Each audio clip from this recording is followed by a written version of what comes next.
इस जादुई दुनिया का यह जंगली सुअर बहुत बड़ा और चमगादड़ के पंखों वाला जानवर था। फसलों की रक्षा के लिए किसान और योद्धा उसे रोकने की कोशिश कर रहे थे और तभी सुअर ने योद्धा को उछालकर अपनी पीठ पर फेंक दिया था। और इससे पहले कि रक्षक खुद को संभाल पाता तभी सुअर उड़ने लगता है। इस उड़ते विशालकाय सुअर को काबू में करने के लिए रक्षक उसके पंखों में रस्सी बांध देता है, फिर उसके गले पर रस्सी फैलाकर खींचने लगता है। योद्धा की ताकत के सामने सुअर के पंख मुड़ जाते हैं और वो एक रॉकेट की तरह सीधा नीचे गाँव की ओर जा रहा था। सुअर को तेजी से आता देख लोगों की भीड़ भागने लगती है और तभी सुअर जमीन पर गिरकर अच्छे से लैंड हो जाता है। योद्धा के इस साहसिक कारनामे पर गांव के लोग उसके नाम का जयकारा लगाने लगे थे। उसे अब सुअर विजेता का खिताब मिल चुका था। वो बच्चों का प्यारा हीरो और लड़कियों का चहेता मर्द था, लेकिन चुड़ैल उसे शोमैन कहती थी, जो बस सुअर को काबू करके हीरो बनने का दिखावा कर रहा था। जिससे गुस्सा होकर लोगों के बीच सम्मान पाने के लिए योद्धा सच्ची लड़ाई पर विजेता पाने की खोज करने लगता है। उसे पता चला कि जंगल में एक महल है जहाँ एक सुंदर महिला कैद थी। महल में एक राक्षस था जो महिला को बचाने आए रक्षकों को मार देता था। फिर अगली सुबह बाज योद्धा अकेले ही महल के अंदर पहुँच जाता है, जहाँ उसे एक महिला का गाना सुनाई दे रहा था। योद्धा सतर्क होकर जैसे ही पर्दा हटाता है तो उसके सामने एक अद्भुत सुंदरी थी जो बता रही थी कि वो भी राक्षसों से लड़ने यहाँ पर आई थी और उसे बचाने वाले रक्षकों का मरना तो बस एक संयोग था। योद्धा तो हैरान तब हो जाता है जब महिला ने बताया कि वो महल से जाना नहीं चाहती थी, उल्टा लुका छिपी खेलने लगी थी। तभी पीछे से एक सांप आकर योद्धा पर हमला कर देता है। योद्धा को लगा राक्षस एक सांप होगा, लेकिन पलक झपकते ही महिला एक भयानक जानवर में बदल गई थी जो सुअर से भी ज्यादा खतरनाक था। और वो सांप उस मॉन्स्टर की पूंछ थी। मॉन्स्टर ने योद्धा को उठाकर पटक दिया था। उसने उसकी ढाल भी छीन ली थी, पर तभी योद्धा ने मॉन्स्टर की पूंछ पकड़कर दूर फेंक दिया था और उसकी ही पूंछ से उसका गला घोंटने लगा था। लेकिन जब वो सांप का मुंह फाड़ने लगता है तभी सांप उसकी आंखों पर जहर फेंक देता है और वहाँ से भाग जाता है। योद्धा की आंखें जहर से अंधी हो गई थी और जब वो अंधाधुंध हवा में हथौड़ा मारता है तो गलती से खंभा टूटने पर पूरा महल तबाह हो जाता है। योद्धा ने युद्ध तो जीत लिया था, पर उसकी कीमत उसने अंधा होकर चुकाई थी, जिसके बाद से योद्धा की हालत बुरी हो जाती है। चुड़ैल ने दया दिखाकर उसे खाना दे दिया था। उसी रात कुछ अज्ञात लुटेरे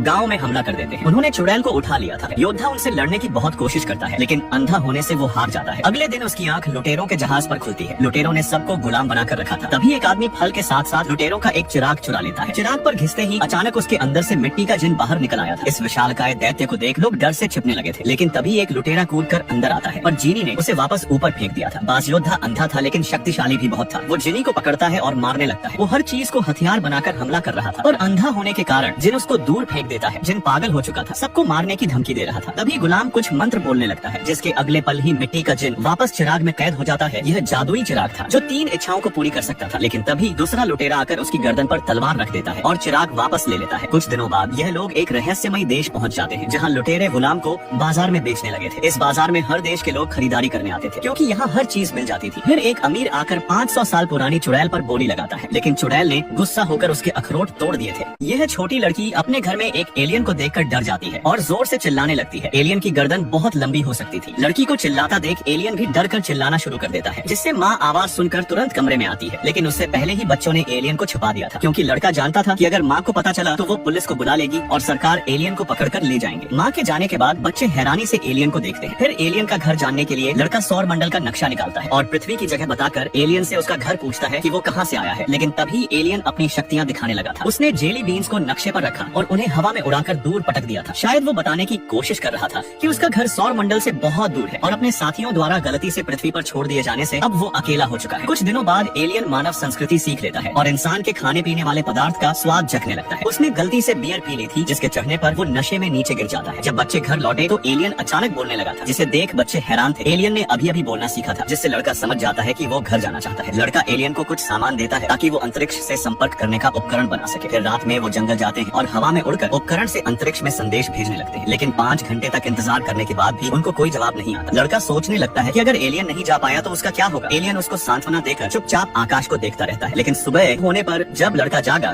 तो एलियन वहाँ से गायब था। लड़के का भाई जंगल में निशान की मदद से एलियन को खोज लेता है, जो ठंडे पानी में पड़ा हुआ था और बहुत ज्यादा कमजोर होता जा रहा था, क्योंकि पृथ्वी का वातावरण उसके लिए एक खतरा था। मजबूरन बच्चों को एलियन का राज अपनी माँ को बताना पड़ जाता है और पहली बार एलियन को देख माँ भी चौंक गई थी। एलियन और लड़के का मन जुड़ चुके थे और उसके जीवन संकेत भी लड़के से जुड़े हुए थे, जिसके चलते एलियन की मौत होने पर लड़का भी नहीं बच सकता था। इस बीच सरकार एलियन का पता लगा लेती है। उन्होंने लड़के के घर के आसपास का इलाका सील कर दिया था। एलियन और लड़के के जीवन संकेत को अलग करने का इलाज शुरू किया जाता है, लेकिन दुनिया के टॉप डॉक्टर भी एलियन के अंगों को समझ नहीं पाए, क्योंकि वो इंसानों से बहुत अलग थे। जिससे एलियन अपना दिल लड़के से अलग कर लेता है, क्योंकि वो लड़के को परेशान नहीं करना चाहता था। लड़के के ठीक होते ही अचानक एलियन सांस लेना बंद कर देता है, जिससे लड़का बहुत रोने लगा था। फिर एलियन की मौत के बाद डॉक्टर उसके शरीर को फ्रीज कर देते हैं ताकि वो उस पर रिसर्च कर सके। लड़का दुखी होकर जब आखिरी बार एलियन को देख रहा था तभी अचानक एलियन का दिल फिर से धड़कने लगता है, जिससे लड़का बहुत खुश हो जाता है। दरअसल एलियन के साथ ही आ रहे थे और उन्होंने ही एक तकनीक से उसकी जान बचाई थी, लेकिन लड़का जानता था कि अगर इंसानों को पता चला कि एलियन जिंदा है तो उसको पकड़ कर रखेंगे। इसलिए लड़का डॉक्टर के सामने रोने की एक्टिंग करता है और चुपके से एलियन को ले जाने वाली वैन में घुस जाता है। फिर उसका भाई गाड़ी को चलाकर और लोगों की बाधाओं को पार करते हुए सीधा एलियन के अंतरिक्ष यान पर पहुंचा दिया था। इस तरह लड़का दुखी होकर एलियन को अलविदा कहता है, लेकिन जाने से पहले एलियन ने फिर से लड़के से मानसिक संकेत जोड़ लिए थे ताकि वो हमेशा एक दूसरे से जुड़े रहे। फिर अंत में अंतरिक्ष यान उड़ान भरकर आसमान में चला जाता है और अपने पीछे एक सुंदर इंद्रधनुष छोड़ जाता है।